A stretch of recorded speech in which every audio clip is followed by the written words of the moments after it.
Hi, this is DrClyde, and we're now on step 3 of 6 of optimizing your metabolic flow using the metabolic method, which will be described in detail in the 6th step.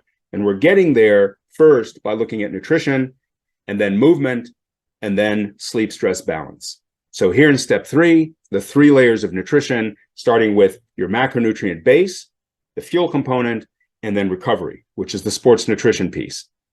Metabolic nutrition mini course covers your core macronutrient and fuel component, and the sports nutrition mini course covers the recovery component so that you don't have overtraining symptoms from even small amounts of exercise, where really, if you focused on your recovery, you could be doing more than double as much exercise, right? So 84% of documented overtraining syndrome cases is caused by underhealing from undernutrition.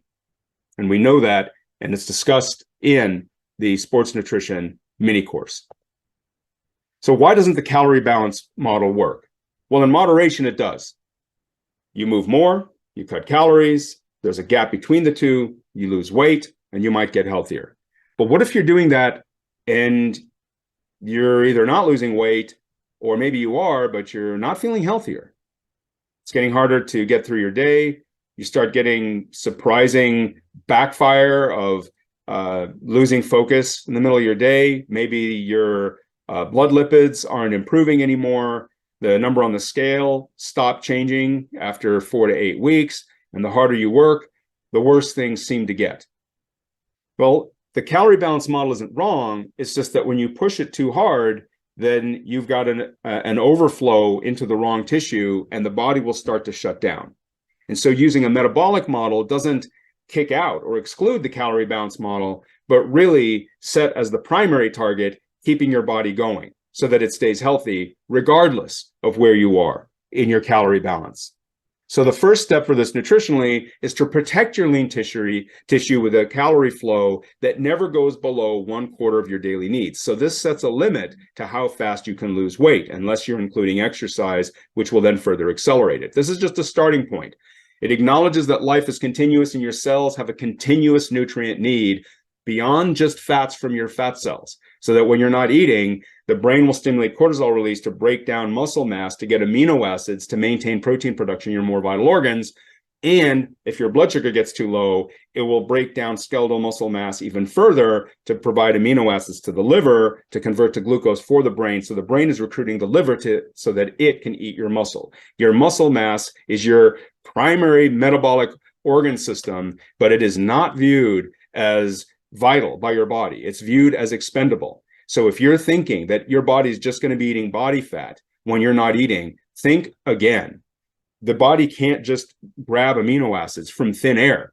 And if you're in ketosis where you're not needing to eat dietary carbohydrates, but you're including some more higher intensity exercise, the blood sugar will drop too low again, even with ketosis, and your brain will go back to eating your muscle mass. So athletic ketosis is a little bit like walking a tightrope. Totally doable, totally doable. It just takes a strategy.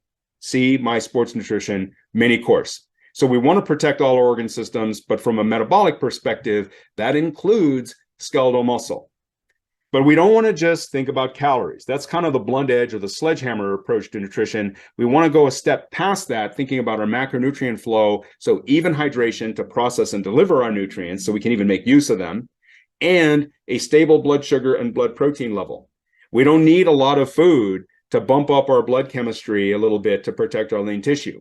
We don't have to get enough calories or fuel to do that. We just need a little bit of something so that the brain isn't looking for some amino acids for our vital organs and for a little bit of glucose for itself to protect our metabolic rate. It doesn't take much.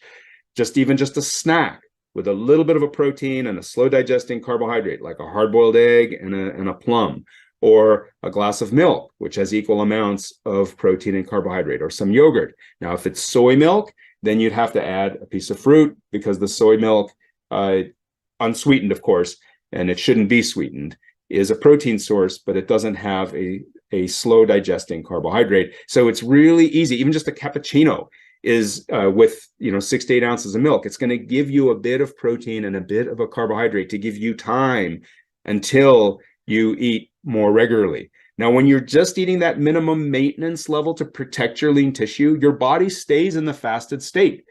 It's still in the fasted state because the insulin response is low. And if you're in ketosis, you wouldn't put a carbohydrate there. You would still have a protein and a healthy fat because your brain is used to the low blood sugar that your liver is producing it. But once you start to exercise, then you bring in a carbohydrate dose once to refuel muscle quickly so that you can then immediately go back to your keto meals. And if you're trying to lose weight but not wanting ketosis, then don't alternate between meals that have some carbohydrate and meals that have almost none. Because the meals that have almost none will leave your blood sugar too low, and then your brain will go back to breaking down some of your lean tissue. So think about your macronutrient flow. And then third and lastly, the quality of the double electron bonds, maintaining those in your unsaturated fats and antioxidants. So your healthy fats and your vegetables, which are by a factor of 3 or more higher in antioxidants than fruit is, those are the two food groups where food quality is the most important. So what is a good diet? Well, it's an effective one. What makes up an effective diet? Sustainability and efficiency.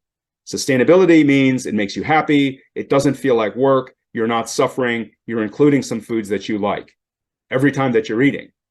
But you also want enough change from that to be efficient in achieving your goals. So you love yourself enough where you are, but also to take you to your goals.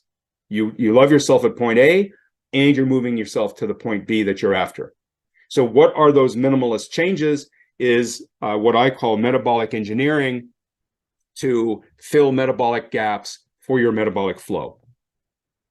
So this nutrition engineering is to drive metabolism by filling in gaps that are holding back you're benefiting from all the things that you're doing right. Your macronutrient minimum needs forms a physical base, kind of like building your car. What does it take to build the engine, put on the frame, put the tires on? Building those things are your basic minimum amounts of fats, vegetables, carbohydrate, fuel, and protein. And we get those numbers on how much we need from the World Health Organization at the United Nations and the National Institute of Medicine at the National Institutes of Health. So we have kind of a global perspective on what the human body needs, and in the U.S., the nonprofit NIH perspective of what the body needs. And these overlap almost to 100%. And when you just do back of the envelope on how much minimal amounts of protein, carbohydrate, fuel, vegetables, and fats the body needs to maintain cell function and therefore organism function, it's at most 1/3 of your needed calories. Everything else can be any food that you want, so long as it digests slowly enough to not overflow your system so that your body can use it in the short term, as opposed to chronically accumulating more and more and not being able to use it in the short term because of how fast things digest compared to how much your body needs. So that top layer, that's 2/3 of your total calories, which you can manipulate for healthy weight gain or weight loss. You don't want to change the maintenance layer, but you can manipulate the fuel layer. So that tells you what component of your eating has to be balanced, and then what component does not need to be balanced. Can be anything that you want that digests slowly enough to be used in the short term. So that allows you to go high fat, high carbohydrate, higher protein, a mixed balance like the traditional Mediterranean diet, anything that you want, so long as it's digesting slow enough to be used in the short term. So that fuel component is what then takes your base that built the car to drive it down the road. And the sleep quality, stress management, and movement come in to support that process. So the green box here is the third of your nutrition calories that's to maintain cell function. If you're wanting to go up in healthy lean tissue, you'd increase that a bit. So you're eating to your future self 1 to 3 months down the road, where you're hoping for more lean tissue or more skeletal muscle mass.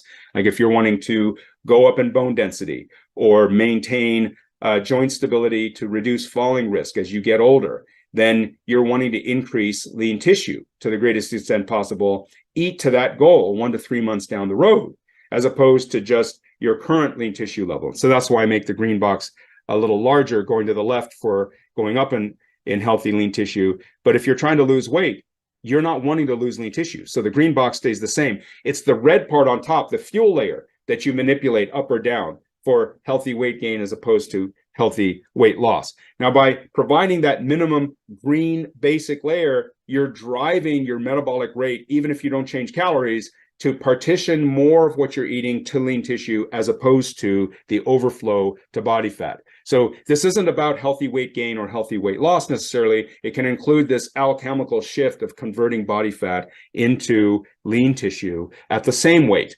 And all you have to do for that is to have a movement strategy to facilitate lean tissue health so that it'll use the nutrients that you're providing, and have nourishment both with quality sleep and by providing the nutrients that your cells need, as opposed to just cutting out calories, working on deadline till 2 a.m, and hoping that without nourishment, somehow your body is going to go from the slippery slope to health and then to wellness.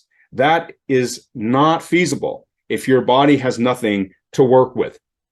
So an effective metabolic nutrition engineering program can be either approached from a top-down or a bottom-up approach. Top-down would start with what you like. Let's say you want to have a pizza. Well, that digests too fast. Let's add a salad. If it's just a cheese pizza with pepperoni, it's way higher in fat than protein. Maybe we'll put some tofu chunks or chicken chunks on the salad to boost the protein a little bit. The bottom-up approach would be like, well, let me give my body something that it needs. Salad. But then you look at the salad, there's no protein, there's no carbohydrate fuel. You could put kidney beans in there as a protein and a carbohydrate, but then you could also add a piece of pizza.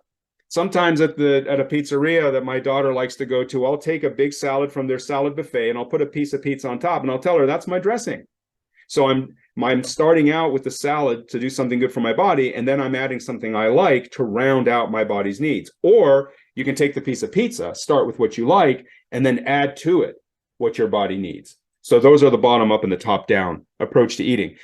You decide what kind of salad, what kind of vegetable, what your protein option is. So you're choosing, you are free to choose how to meet your minimum maintenance physiological need or balanced eating component. And then you choose what the energy component is. So your freedom is really, in practical terms, complete. And this is frustrating for some people, that our nutrient needs, that's macronutrient balanced or physiological targeted, is less than half of our needs, really only a third. And even if you're cutting calories by your maximum healthy weight loss goal of about a quarter of your daily needs, you still have that minimum maintenance needs where you're able to choose whatever foods that you want. So regardless of whether you're increasing your caloric intake for healthy weight gain, shifting body fat to muscle at the same weight, or achieving healthy weight loss, regardless, you have tremendous freedom of how you eat. There is no best way to eat, but there are minimum physiological needs that the body has. So to achieve those minimum maintenance needs, you would have thumb volumes of fats, half palm volumes of protein, and a slow digesting carb, and fist-sized portions of vegetables. So, and then you can add to that more vegetables or more protein or more slow digesting carbs or more fats. So you can shift your diet to be more keto-like or Mediterranean style, or even higher carbohydrate, right? Christopher Gardner's study that I talk about in the Metabolic Nutrition mini course, they show equal amounts of weight loss with high and low carb dieting when it's unprocessed, wholesome, slow digesting foods, regardless of your insulin sensitivity and regardless of your genetics. We have tremendous freedom in how we eat. There is no best way to eat, but there are minimum physiological needs by the body.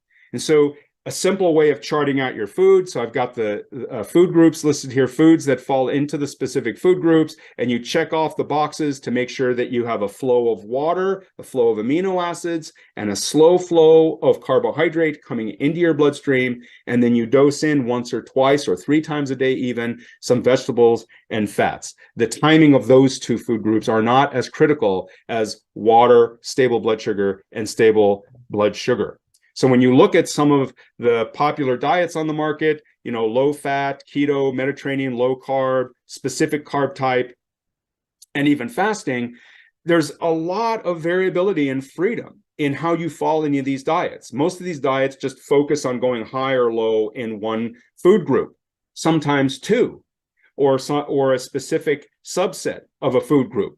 But if you're fasting, what are you going to eat when you're not fasting? And if you're going low fat or high fat, keto is high fat, then what are the foods that you're choosing to eat? That's what matters to your body, not the type of diet. So find a diet that you can enjoy and sustain, or one that you're just doing for a short term for some goal, but meet your minimum physiological needs regardless, so that the effort to try to improve things for your body doesn't come with a downside that's hurting you just as much or worse than the improvement is.